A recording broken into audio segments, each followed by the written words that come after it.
another reading or bedtime story, which is our Disney's Adventure Stories.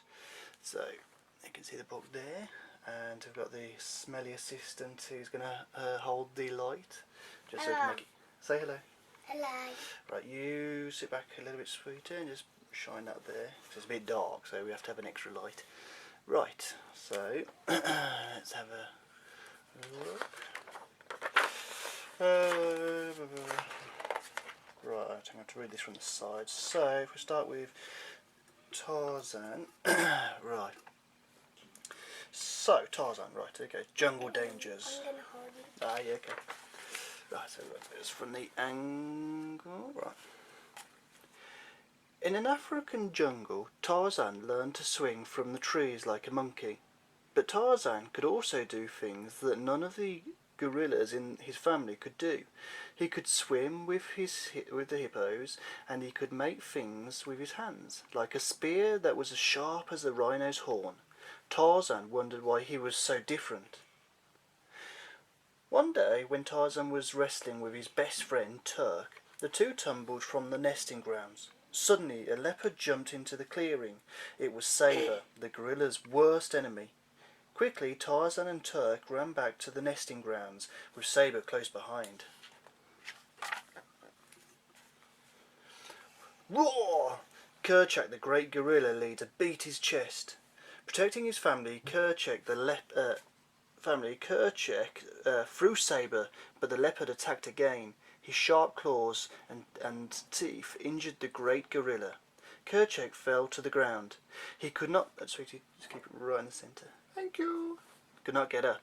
Terrified, the gorilla watched from the trees as the leopard moved in for the kill. But just then, as Sabor... leopard leaped at Kerchak. Tarzan swung down on a vine. Oh, you have to watch your arm, sweetie pie. No one can see.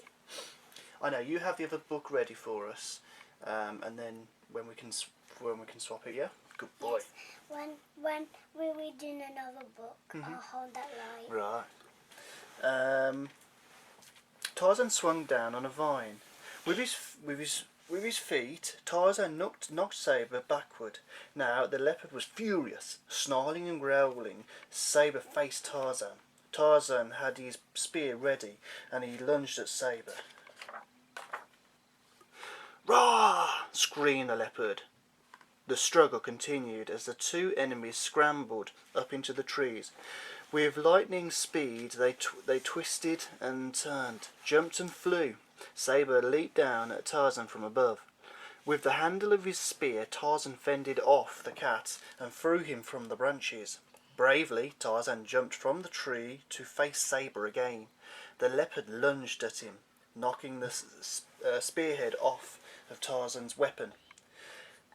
As he dodged Sabor's claws, Tarzan saw the spearhead in some underbrush and dove for it. Sabor dove in after him.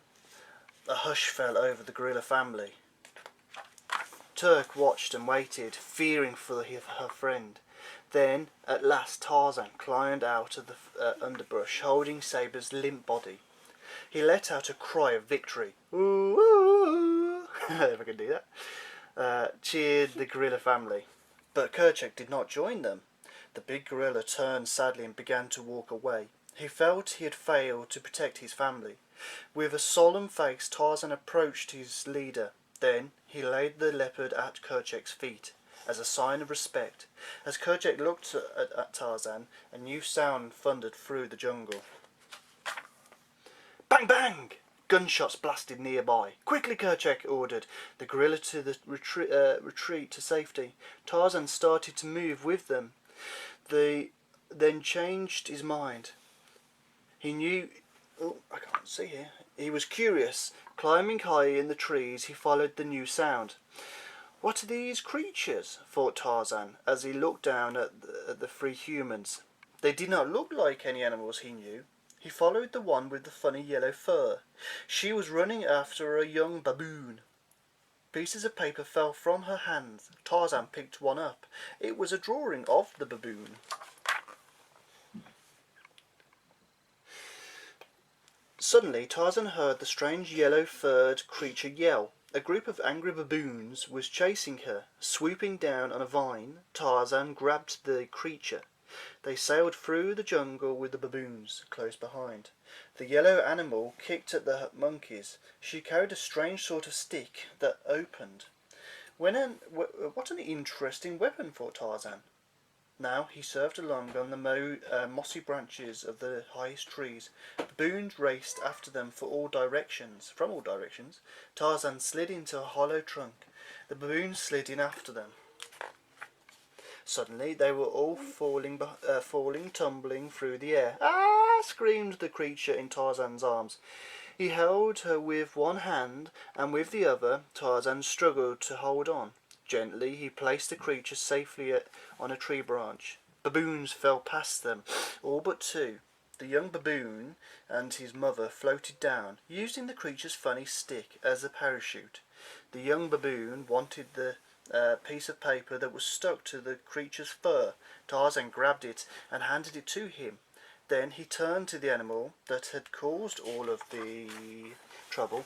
She was a funny-looking creature. Moving closer, Tarzan stared at her face. It was smooth like his, it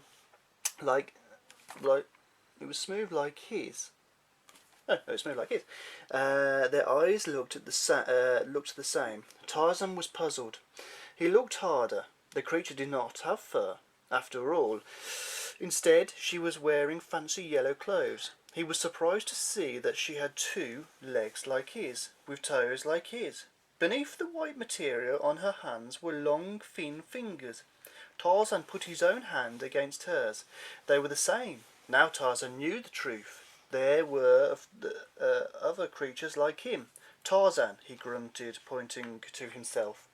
I'm Jane, said the girl. With wonder and joy, Tarzan took her hand. At last he felt he had a place in the world. The end.